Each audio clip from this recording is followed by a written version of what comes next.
네. 이 야고보서는 예수님의 동생이었던 이 야고보가 1절에 기록되어 있는 대로 12지파에게 편지하는 내용이 바로 이 야고보서입니다. 모든 그리스도인에게 보내는 일반적인 편지라고 말할 수 있습니다. 특별히 야고보는 이 공동서신의 교리를 통하여서 어떠한 교리적인 부분을 지금 이야기하는 것이 아니라 실제적인 그리스도인의 삶의 모습을 강조하고 있습니다. 그리스도인이 세상에 살아가면서 많은 그러한 사건과 많은 일들을 만나게 되는데 그 삶 속에서 그리스도인이 어떻게 살아가야 하는지에 대해서 설명을 하고 있습니다. 그 원칙을 제시함으로써 우리의 믿음이 그냥 단지 지식적인 그러한 믿음이 아니라 우리의 삶에서 증명이 되어지는 그러한 살아있는 믿음을 권면하고 있습니다. 야고보서는 이 서신을 시작하면서 오늘 본문에서 첫 번째 주제로 이 시련에 대해서 이야기를 하고 있습니다. 2절의 말씀에 보면 너희가 여러 가지 시험을 당하거든 이라고 말을 하고 있습니다. 여기서 시험이라는 말은 헬라어로 페이라스 모이스라는 그러한 단어입니다. 이것은 시련이나 유혹으로 번역될 수 있습니다. 그러면 시련과 유혹의 차이가 무엇일까요?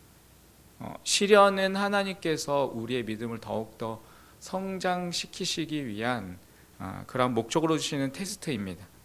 하지만 유혹은 사탄이 우리의 믿음을 연약하게 만들도록 하기 위한 그런 목적으로 주는 것입니다. 그래서 우리가 시련은 끝까지 참고 견뎌야 하지만 유혹은 단호하게 물리쳐야 합니다. 야고보는 이것을 분명하게 구분하고 있습니다. 오늘 본문 2절에서 8절은 이 시련에 대해서 가르치고 있습니다. 그래서 3절에서 같은 시험을 도미키온, 즉 시련으로 바꾸어서 사용을 하고 있습니다. 반면에 13절에 역시 페이라스모이스라는 이러한 시험이란 단어를 쓰면서 바로 이어서 인간의 욕심으로 죄를 지으려고 하는 유혹의 의미에서 이 페이라조라는 그러한 단어를 지금 사용하고 있습니다. 특별히 우리가 함께 살펴보는 이 본문은 이 시련에 대해서 다루고 있습니다.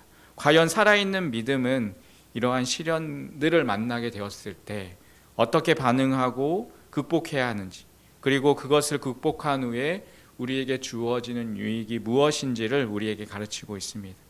그래서 우리가 함께 살아있는 그 믿음은 시련을 어떻게 또한 극복해 나아가는지 우리가 함께 살펴보고자 합니다. 여러분, 그렇다면 살아있는 믿음을 소유한 사람은 어떻게 그 시련에 대해서 반응하며 살아갈까요? 첫 번째, 그 시련을 당하면 온전히 기쁘게 여깁니다. 야고보가 시련을 만날 때 우리가 취할 자세를 어떻게 이야기하고 있냐? 기뻐하라 라고 이야기를 하고 있습니다. 2절의 말씀입니다. 우리 2절 말씀 같이 한번 읽도록 하겠습니다. 2절입니다. 시작.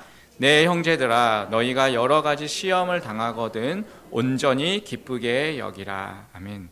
지금 바울 사도는 시련을 만나면 너희가 기뻐하라 라고 권면하고 있습니다. 시련을 만났는데 어떻게 기뻐할 수 있겠습니까? 보통 시련을 만나게 되면 두려움이 생기고 또 낙심이 생기고 원망과 불평으로 우울해지는 법인데 어떻게 그 시련 앞에서 우리는 기뻐할 수 있을까요? 여러분, 야고보 사도가 이 시련에 대해서 잘 모르는 사람이라서 이러한 말을 하고 있을까요? 아니었습니다. 사실 이 야고보만큼 많은 시련을 겪은 사람도 없었습니다. 앞에서 말씀드린 대로 야고보는 예수님의 동생이었습니다. 어렸을 때부터 형인 예수님의 영향을 받으면서 살아왔지만 예수님이 메시아라는 사실을 그 어렸을 때는 잘 몰랐습니다. 어느 날 자신이 메시아라고 말하고 다니는 이 형을 보면서 그는 이해할 수 없었고 형을 미친 사람으로 여겼습니다. 그렇게 믿고 의지했던 만큼 자신의 마음 가운데는 어쩌면 배신감이 컸을 수도 있을 것입니다. 십자가에 처절하게 죽는 형을 찾아가지 않은 것을 보면 그가 정말 그 상처가 너무 심했다는 것을 알 수가 있습니다. 그런데 그가 십자가에 죽은 예수님의 부활을 경험하고 나서 단순히 형이 아닌 하나님의 아들로 영접하고 또 이 마가의 다락방에서 성령을 받고 나서 그의 삶은 완전히 변하게 되었습니다. 그리고 나서 그는 이 예루살렘 교회의 목회자가 됩니다. 예루살렘 교회는 급성장하는 교회가 되었습니다. 좋기도 했지만 그렇게 크게 성장하면서 또 많은 심한 스트레스도 받았을 것입니다. 사도행전에 보면 예루살렘 교회의 어려움들을 우리가 조금이나마 살펴볼 수가 있습니다. 또한 당시에는 예수님을 믿는 것 자체가 시련이었고 또한 어려움이 많았습니다. 이미 스데반은 돌에 맞아서 죽게 되었고 예수님의 제자였던 야고보는 헤롯에게 목베임을 당했습니다. 그리고 예수님을 전했던 베드로는 감옥에 갇혔습니다. 예수를 믿으면 죽이겠다라는 그러한 위협을 받으면서 살아왔습니다. 그러한 스트레스도 크지만 두려움 가운데 사로잡혀 있는 이 성도들을 이끌어가는 목회자였던 이 야고보는 그 성도들을 다독거리면서 그 성도들을 함께 믿음으로 이끌어가기 위해서는 말할 수 없는 그러한 어려움과 또한 말할 수 없는 그 스트레스가 있었을 것입니다. 결국 야고보는 핍박하던 사람들에게 붙잡혀서 높은 탑에서 밀쳐서 떨어뜨림을 받게 되었고 그 미친 사람들은 야고보의 생명이 아직 붙어있는 것을 보고 몽둥이로 때려서 결국은 야고보가 순교하게 되었다라고 말을 전해집니다. 여러분, 이 야고보의 별명이 혹시 무엇인지 아십니까? 혹시 아시는 분 있으신가요? 네, 야고보의 별명이 낙타 무릎이라고 합니다. 얼마나 이 야고보가 기도를 많이 했으면 야고보의 무릎이 이 낙타의 무릎과 같다고 해서 붙여진 별명입니다. 그러니까 그는 그렇게 많은 시련과 또 많은 어려움 속에서 늘 하나님께 무릎 꿇고 기도했던 그런 기도의 사람이었습니다. 그래서 야고보는 분명하게 이 시련에 대해서 말할 수 있는 사람이었습니다. 이렇게 인생의 어려움과 그 시련을 경험한 야고보가 하는 말입니다. 그것이 무엇이냐? 바로 이 시련을 당하면 기뻐하라라는 것입니다. 여러분, 어떻게 시련을 당하는데 기뻐할 수 있습니까? 간단합니다. 바로 이 시련이 가져다 주는 그 유익을 생각하면서 기뻐하라는 것입니다. 물론 이 시련 자체가 우리에게 기쁨을 가져다 주는 것이 아닙니다. 시련을 만나면 두렵고 낙심되고 원망과 불평으로 인하여서 우울해질 수밖에 없습니다. 그런데 그 시련을 지나고 난 후에 우리에게 가져다 줄 그 유익을 우리가 생각하면서 기뻐할 수 있어야 한다라는 것입니다. 두 번째로 우리가 시련을 만나면서 기뻐할 수 있는 이유는 이 시련이 하나님께서 허용하신 것이기 때문입니다. 하나님께서 나를 좀 더 단단하게 연단시키기 위해서 하나님께서 이 시련을 나에게 허락해 주신 것입니다. 여러분, 나를 괴롭게 하고 나를 죽이려고 하는 것이 아닙니다. 우리를 테스트하고 또 이 시련과 이 어려움들을 통하여서 나를 더욱더 성장시키고 나를 더욱 성숙시키기 위해서 이 것들을 허용하시는 것입니다.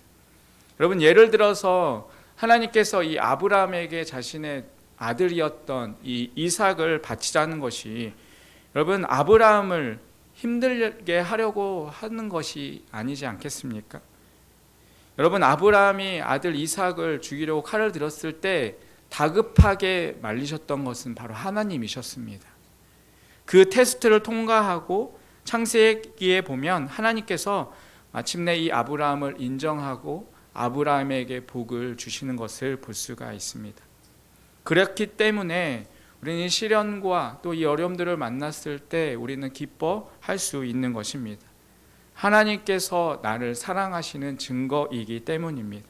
나의 필요를 아시고 또한 나의 약점을 아시고 내 형편을 다 아시기 때문에 또한 내에 필요한 모든 부분들을 하나님께서 다 아시는 그 하나님께서 허용한 것이기 때문에 우리는 이 시련조차도 하나님의 사랑이고 또한 하나님께서 허락하신 것들이기 때문에 우리는 그 가운데서 기뻐할 수 있어야 하는 것입니다.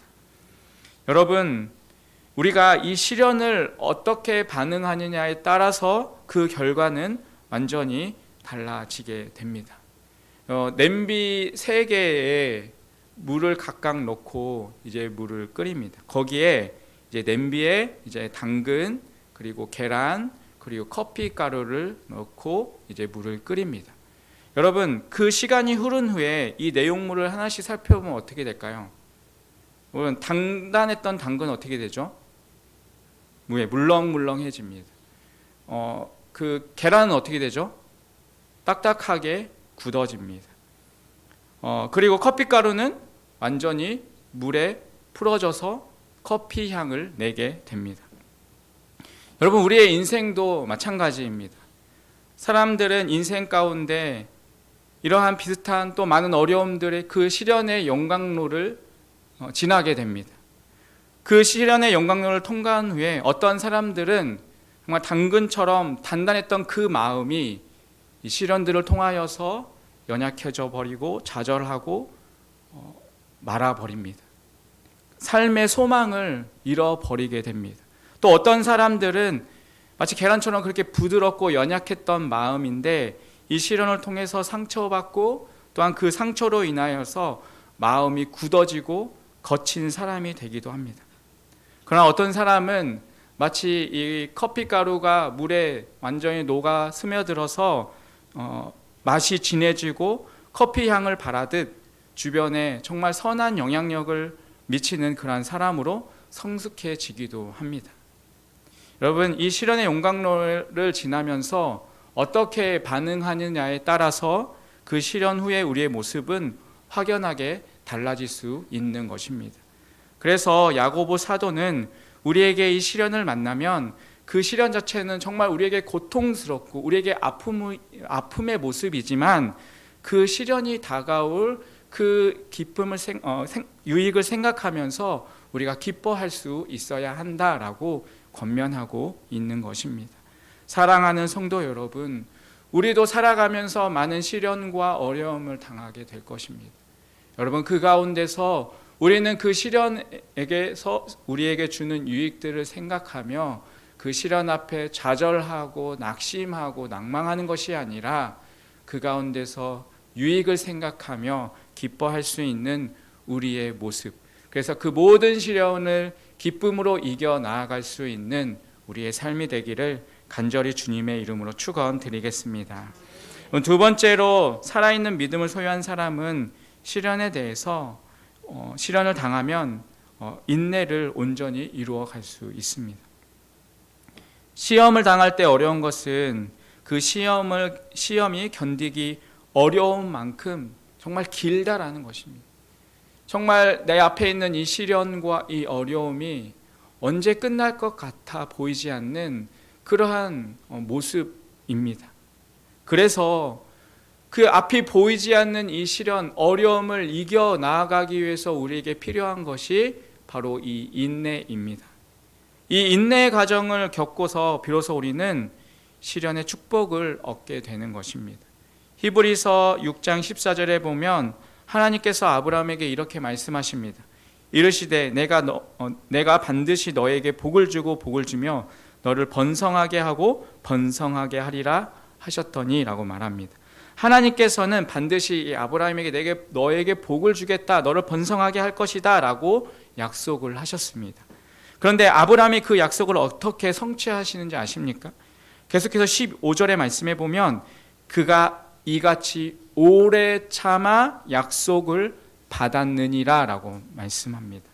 그러니까 하나님의 약속은 오래 참고 인내하며 견딜 때 받을 수 있는 것입니다. 바로 인내하는 사람에게 하나님의 이 약속과 하나님의 축복이 주어지는 것입니다. 미국의 한 목사님이 쓰신 글입니다. 한 목수가 나무를 베어서 자르고 나무에 구멍을 내면서 무엇인가를 열심히 만들고 있었습니다. 한편 이 나무는 자기를 구멍 내는 이 목수를 보면서 자기는 너무나 아프다고 심하게 불평을 했습니다. 하지만 목수는 그 나무에 불평하지 않고 귀를 기울이지 않고 계속해서 그 나무를 자르고 깎고 구멍을 냅니다. 목수는 그 나무 조각을 통하여서 피리를 만들고 있었고, 그리고 나무가 아무리 심하게 불평을 한다 해도 그 일을 그만둘 마음이 없었습니다. 왜냐하면 목수의 마음도 아프지만 그 아픈 마음을 꺾지 않고 그저 그냥 놔두면 그 버려진 나무가 아름다운 피리로 다시 태어날 수 없기 때문입니다. 그러면서 목수는 나무에게 이렇게 말했습니다. 작은 나무 조각아, 내가 이렇게 구멍을 내고 내가 자르고 하지 않으면 너는 그냥 단지 버려진 나무 조각에 불과하지 않아. 내가 지금 하고 있는 이 일에 대해서 내가 너를 파괴하고 있겠다라고 너는 생각하겠지만 나는 너를 피리로 만들고 있어. 너의 그 달콤한 음악을 통해서 사람들의 영혼을 즐겁게 하고 사람들이 슬퍼하는 그 심령들을 내가 위로하게 될 거야. 내가 너를 자르고 있는 것은 너를 가지고 무엇인가 만들려고 하는 것이고, 그렇게 해야만 내가 이 세상에 축복이 될 수 있어 라고 말을 했습니다.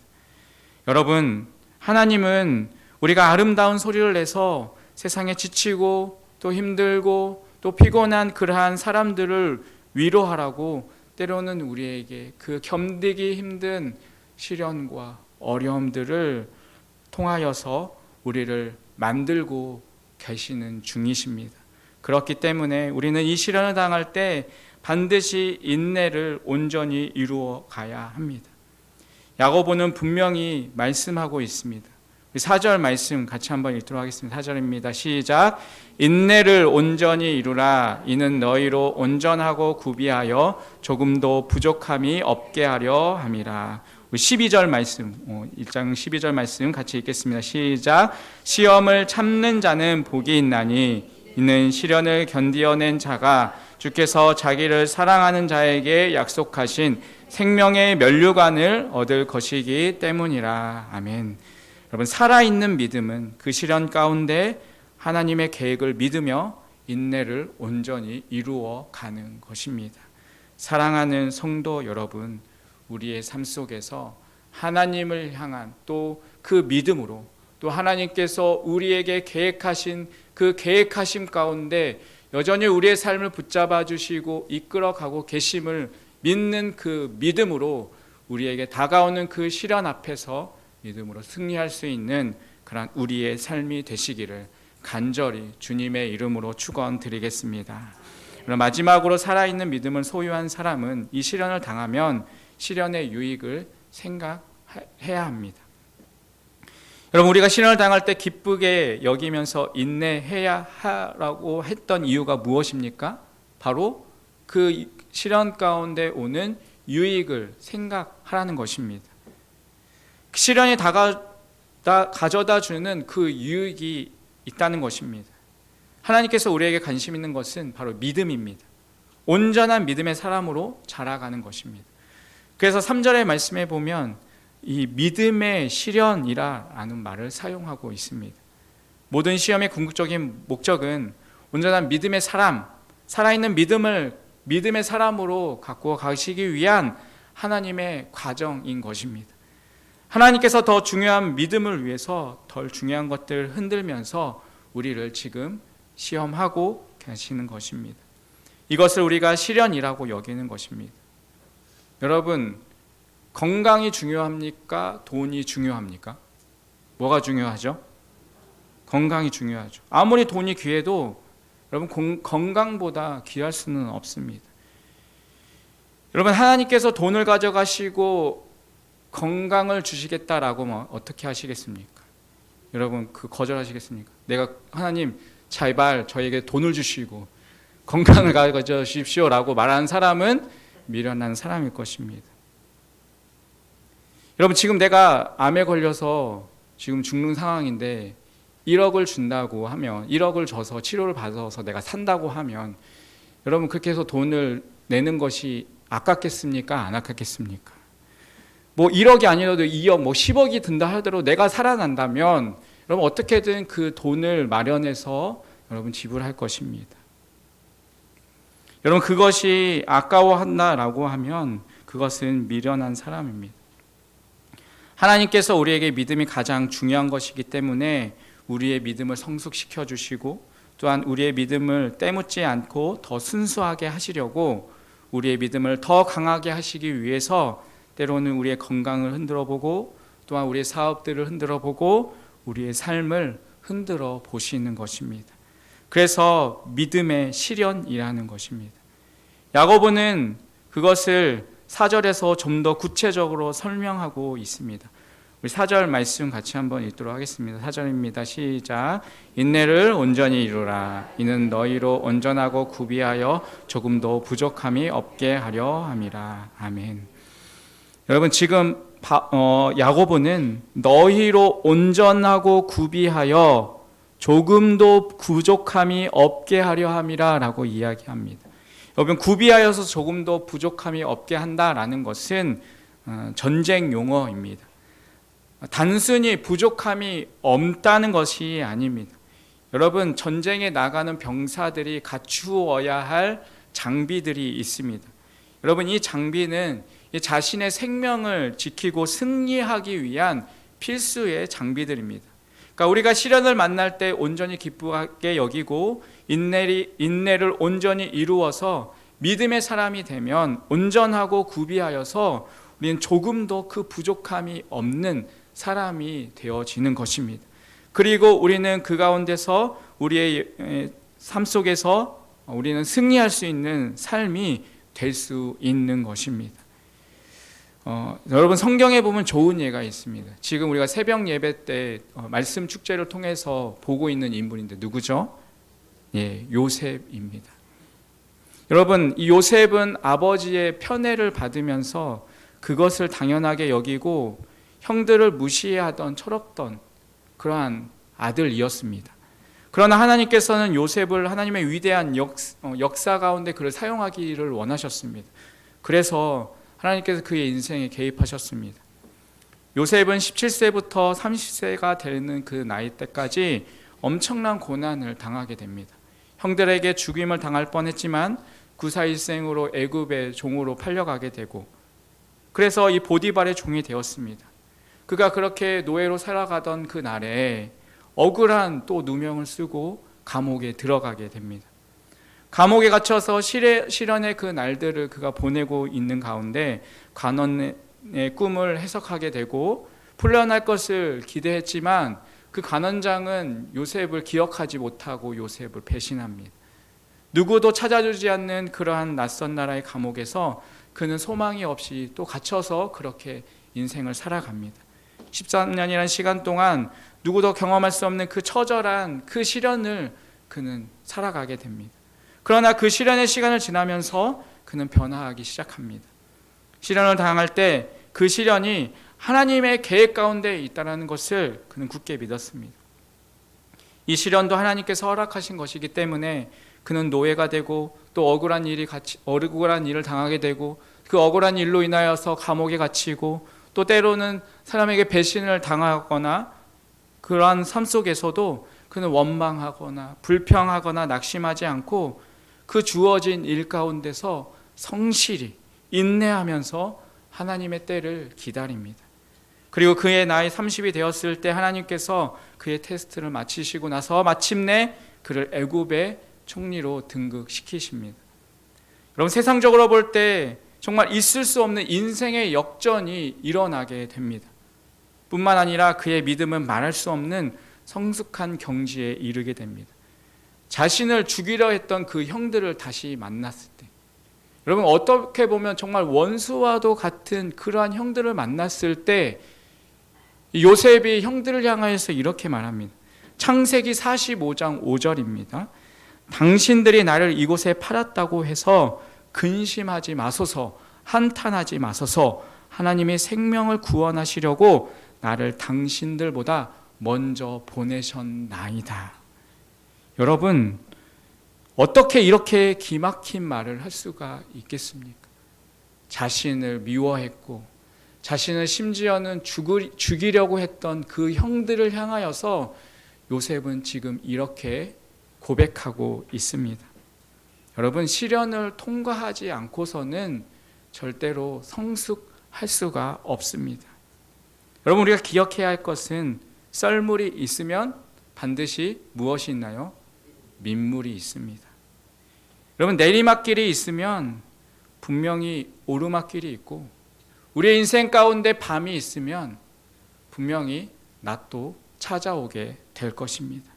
그렇기 때문에 오늘이 썰물과 같이 황량한 그러한 삶일지라도, 우리의 인생 가운데 캄캄한 밤과 같이 내 앞길이 아무것도 보이지 않는 그러한 인생길이라 할지라도 여러분, 낙심하지 마십시오.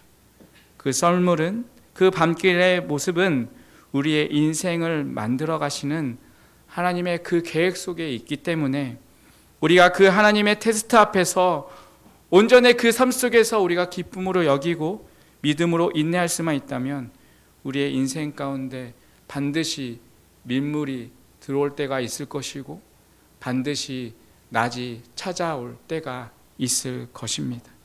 사랑하는 성도 여러분, 지금이 내리막 길이십니까?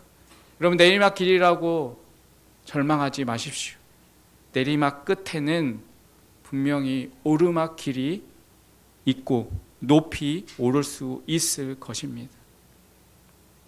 현재가 흑암이라고 포기하지 마십시오.